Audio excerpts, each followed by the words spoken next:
क्या आपने कभी किसी इंसान को ऐसे बिहेव करते देखा है जैसे उसके अंदर कोई और हो? ज़मीन पर घूमना, अजीब आवाज़ें निकालना, आंखों का पलट जाना।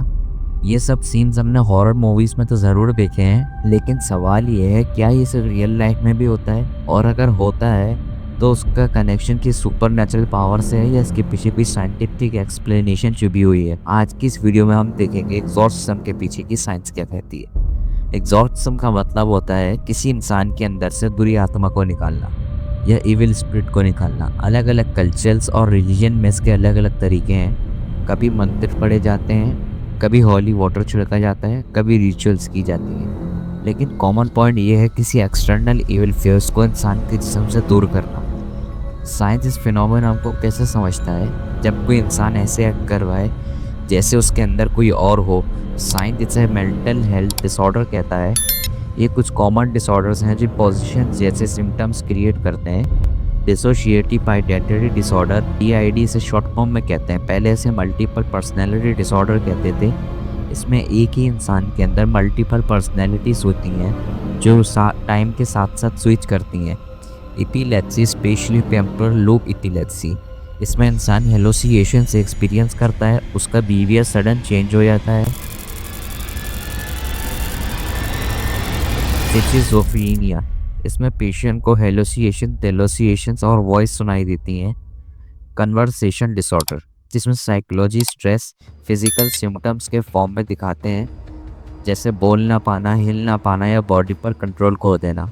ये सब सिम्टम्स सोसाइटी में कभी कभी भूत प्रेत का साया या इविल स्क्रिप्ट माना जाता है। अब साइंस के और गहरे लेवल पर जाते हैं।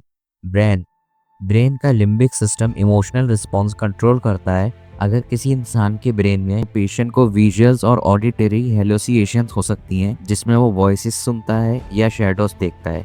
ये हेलोसिएशंस लोगों को लगती हैं कि शायद दूत या आत्मा का साया है। स्लीप पैरालाइज एक फिनोमेनन है जो कल्चर्स में गोस्ट अटैक माना जाता है। जब आपका दिमाग उठ जाता है लेकिन बॉडी सोने के स्टेट में रहती है, तो आप मूव नहीं कर पाते। कई लोग इस दौरान हेलोसिएशंस होती हैं, कोई उनके ऊपर बैठा है, कोई आवाज़ दे रहा है। साइंस के मुताबिक ये रेम स्लिप साइकिल का डिस्टर्बेंस है, लेकिन लोगों ने इसे गोस्ट अटैक का नाम दिया। एक लड़की जिसे 67 दफा एग्जॉर्सिज्म सेशंस दिए गए, डॉक्टर्स कहते हैं she was suffering from epilepsy and साइकोसिस। पेरेंट्स ने इसे पोजेशंस माना, लेकिन साइंस ने इसे मेंटल इलनेस कहा, जहाँ पे ऑफ्टन डिप्रेशन या PTSD को स्पिरिचुअली प्रॉब्लम माना जाता है। एग्जॉर्सिज्म के बाद शॉर्ट टर्म रिलाइफ मिलता है, लेकिन रूट कॉज अनसॉल्व्ड रहता है।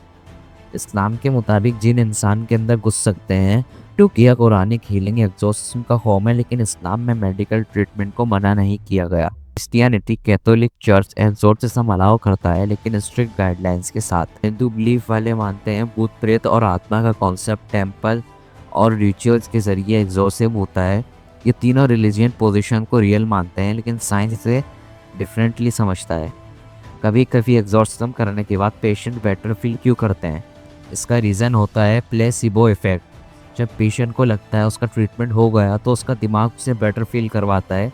ऑल्सो स्ट्रेस निकालना, अटेंशन मिलना और बिलीफ सिस्टम का थॉट रिलाइफ मिलता है। यानी जो लोग जेन्युइनली बिलीव करते हैं स्पिरिट्स में, उनके लिए एग्जॉर्सिज्म एक साइकोलॉजिकल बेनिफिट हो सकता है, लेकिन इसका मतलब ये नहीं कि एक्चुअल निकल गया। सबसे बड़ी प्रॉब्लम ये है, जब मेंटल इलनेस को सुपरनैचुरल प्रॉब्लम माना जाता है तो प्रॉपर ट्रीटमेंट नहीं मिलती। कई बार एग्जॉर्सिज्म के नाम पे पेशेंट को टॉर्चर तक किया जाता है। इससे ना सिर्फ उनकी हेल्थ ख़राब होती है, बल्कि कभी कभी उनकी जान भी चली जाती है। पोजीशन का कॉन्सेप्ट हमेशा से ह्यूमन साइकोलॉजी का पार्ट रहा है, लेकिन मॉडर्न साइंस ने दिखाया है कि इनमें ज़्यादातर केसेस मेंटल हेल्थ से जुड़े होते हैं। अगर इस वीडियो पर 1K व्यूज़ आए तो मैं लाऊंगा एक video, do you ghost really exist according to science और डिफरेंट रिलीजियंस।